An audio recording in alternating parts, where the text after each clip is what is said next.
Chinese dissident rescued to Canada urges vigilance against CCP interference, transnational repression. As a Falun Gong practitioner in China, Zhang Xinyan knew what the Chinese communist regime would do to those who raise awareness about its persecution of the peaceful meditation practice.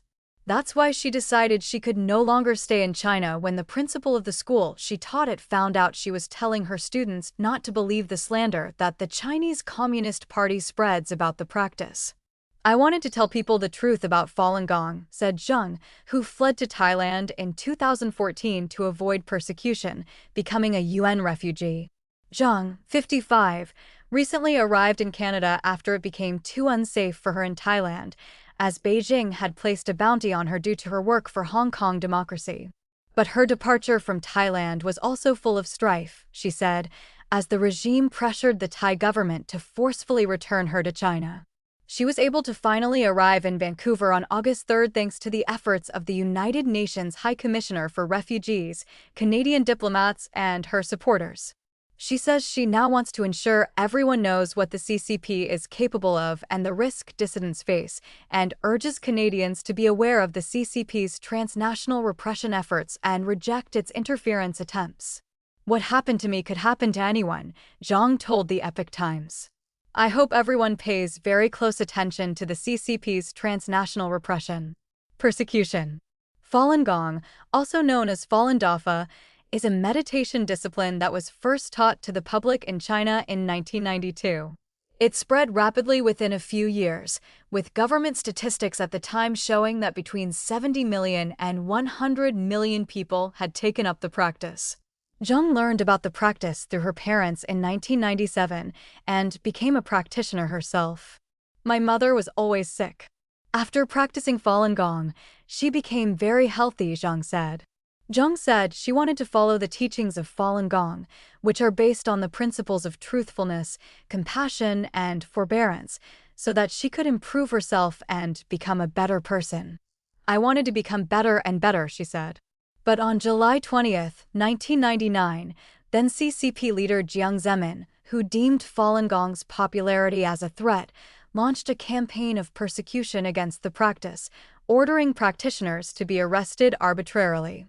Since then, thousands of practitioners have been subjected to harassment, torture, killing, and even live organ harvesting, while the CCP has spread falsehoods against the practice to demonize it in the eyes of the Chinese people.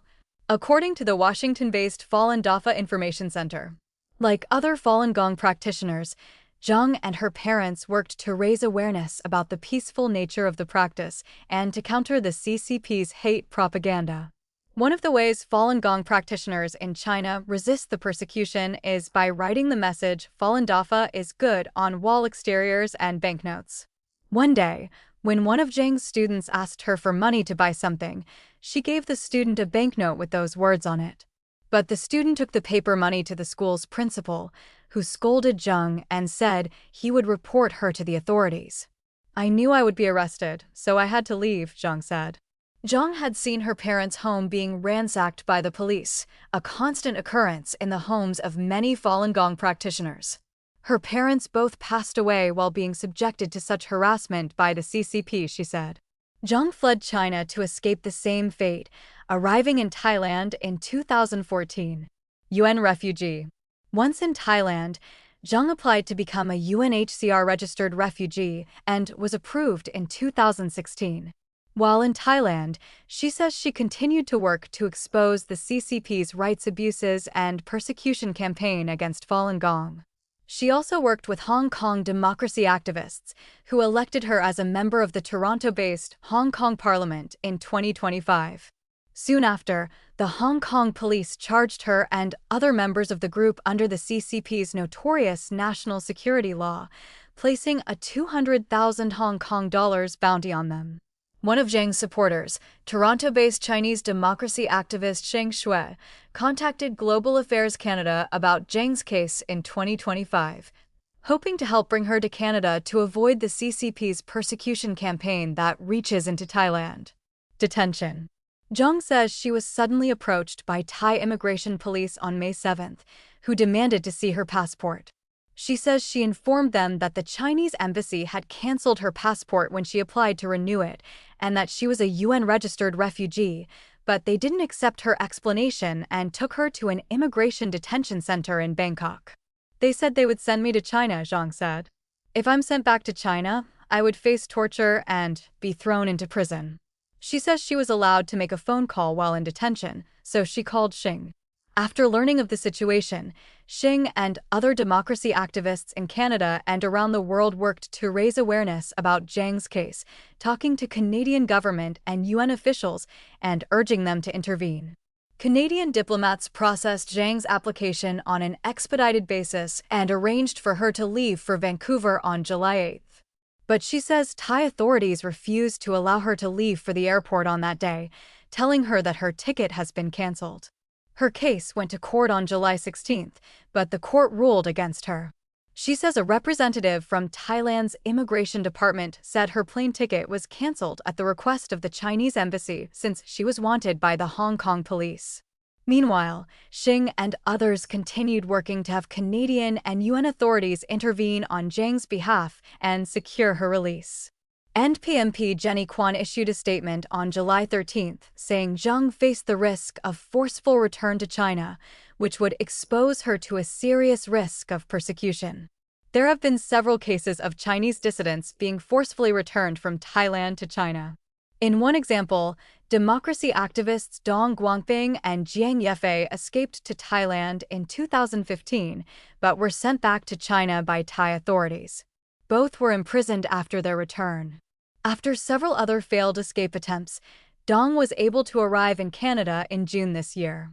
Zhang's fate remains unclear. Leaving Thailand. Xing says that thanks to pressure from Canadian diplomats and the UNHCR, Thai officials finally agreed to release Zhang, dispatching a high-ranking police officer to escort her out of detention. A UNHCR official met Zhang at the airport in Bangkok, and she flew to Vancouver on August 3. Zhang says that while she was in detention, she wasn't aware that her supporters were working to secure her release. "I didn't know anything," she said.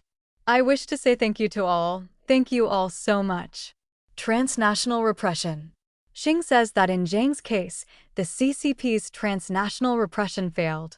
After nearly 3 months of emergency rescue efforts, during which there were multiple moments when she was nearly deported to the CCP-controlled country, Zhang Xinyan is finally safe, Xing said.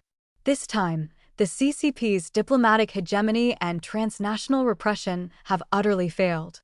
Zhang agrees, saying that the CCP's efforts eventually failed in her case. However, she adds that she wishes to let more Canadians know about the evil nature of the Chinese communist regime and how it attempts to infiltrate other countries. "I love Canada very much.